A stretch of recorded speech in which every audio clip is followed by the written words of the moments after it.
ito ang akong kamatis, guys. Nilagyan ko siya ng support kahapon.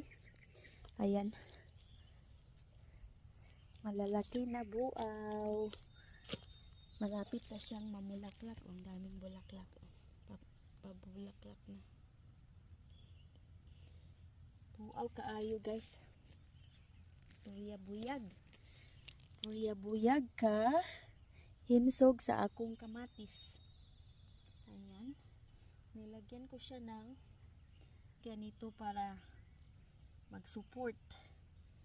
Para hindi, pag mabigat na yung ano, guys, mga sanga-sanga, ito yung mag-support. Tapos ito naman yung ating sili. Yan, di ba? Malapit nang mamunga, guys. Mamulaklak. Ang dami na niya, oh. Ayan. Dito naman ang ating patola. Kaso lang parang ang dami niyang mga maliliit na bunga. Yan, guys. Kaso lang parang nalata. Nalata siya, guys. At ito naman yung ating chayote.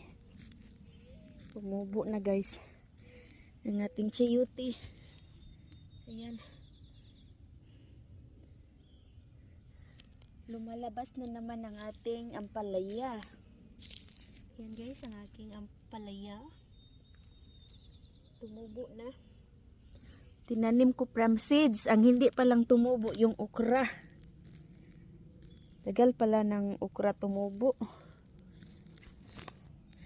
Okay, guys, yun lang ang update natin sa ating garden.